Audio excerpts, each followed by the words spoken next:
আলহামদুলিল্লাহ নাহমাদুহু নুসাল্লি আলা রাসূলিল কারীম আম্মা বাদ ফাউযু বিল্লাহি মিনাশ শাইতানির রাজিম বিসমিল্লাহির রহমানির রহিম।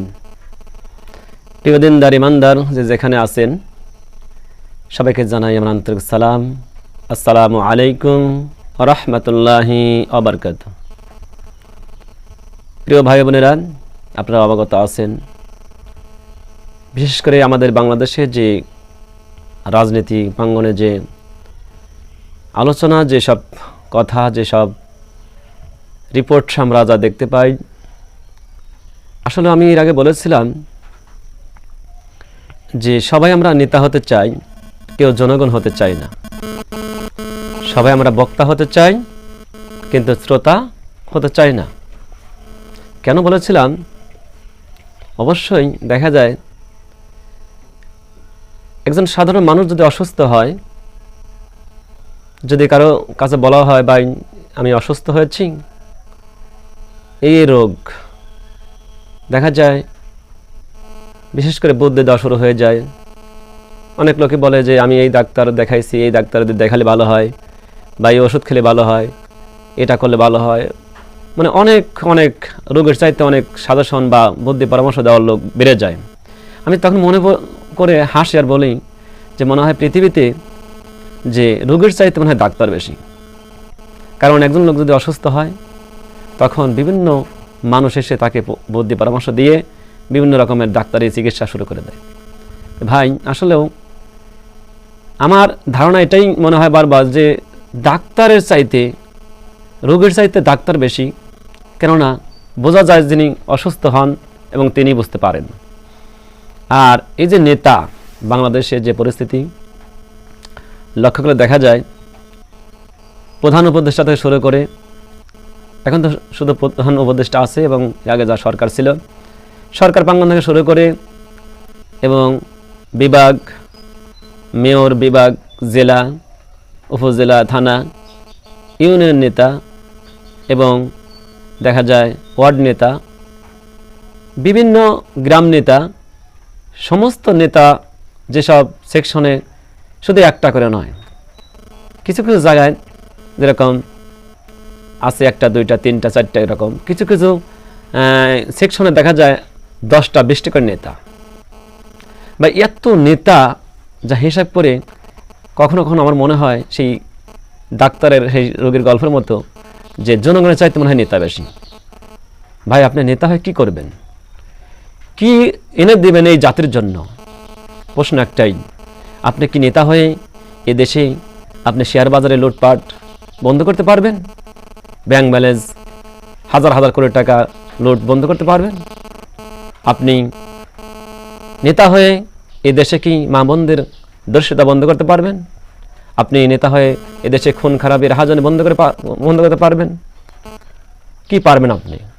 আপনি কি নেতা হয়ে এ দেশে দোকানপাট, যে সমস্ত ভাইরা ব্যবসা বাণিজ্য করছে তাদেরকে ব্যবসা বাণিজ্য, চাঁদা, এসবকে বন্ধ করতে পারবেন? আপনি পারবেন কিছু কিছু কাজ, সেটা হলো অন্যায় অত্যাচার।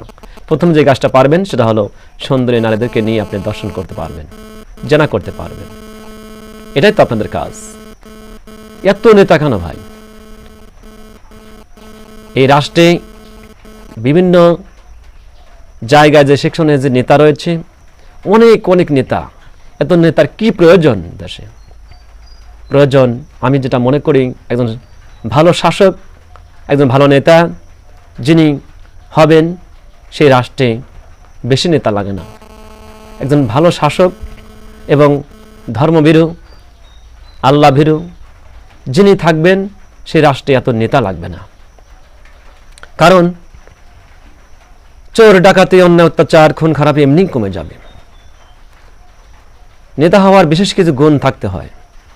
আমি একটি আয়াত এর আগে বলেছিলাম, আমি আবারও বলছি, সূরাতুল আত্মিনের যে আয়াতটা আমরা পাঠ করি, আলাইসাল্লাহু বিহাকামিল হাকিমিন, আল্লাহ তাআলা বলছেন সূরা আত্মিনের শেষ আয়াতটি, যে আমি কি শ্রেষ্ঠ বিচারক নয়?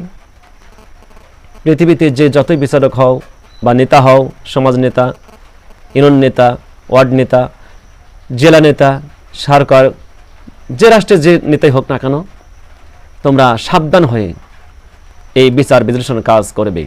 ন্যায় ইনসাফ ভিত্তিক কাজ করবে। নেতা হওয়ার বিশেষ করে গুণ লাগবে, বিশেষ করে প্রায় 6টা গুণ লাগবে। কয়টা? 6টা গুণ লাগবে।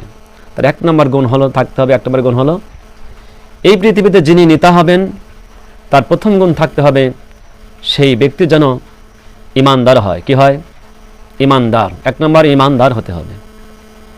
2 নম্বরের গুণ থাকতে হবে সে ব্যক্তি যেন ইলম জ্ঞান অর্জন করতে পারে, যার মধ্যে ইলমে জ্ঞান থাকতে হবে।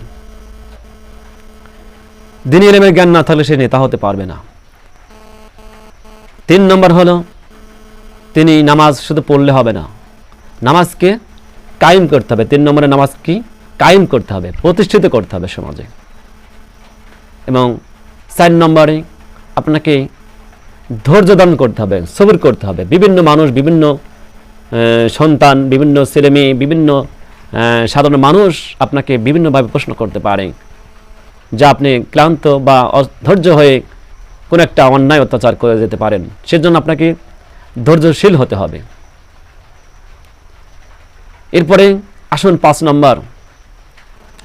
5 নম্বরে যেটা থাকতে হবে আপনাকে ইনসাফ ভিত্তিক, 5 নম্বরে ইনসাফ ভিত্তিক আপনাকে ন্যায় প্রতিষ্ঠান এবং বিচার ফয়সালা করতে হবে।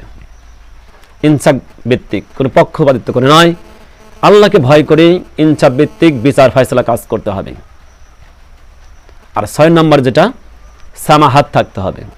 সামাহাতের ব্যাখ্যা ওলামায়ে কিরাম, মুহাদ্দিসে কিরাম তারা ব্যাখ্যা করেছেন সে ব্যক্তি দানশীল হতে হবে। দানশীল তো হবে এবং দান করেও ওই ব্যক্তি খুশি থাকবে এবং আনন্দিত হবে। দান করার সময় সেই ব্যক্তি আনন্দিত বোধ করবে যে আল্লাহ, আমি তোমার রাস্তায় দান করে আল্লাহ আমি খুব খুশি হলাম, আমার নিজেকে একটু ভালো লাগলো। দান করার পরেও আল্লাহর দরবারে তুমি শুকর আদায় করবে যে আল্লাহ, আমি আমার ধন সম্পদ টাকা পয়সা দান করতে পেরেছি তোমার রাস্তায়, এতে আমি আলহামদুলিল্লাহ খুশি আছি।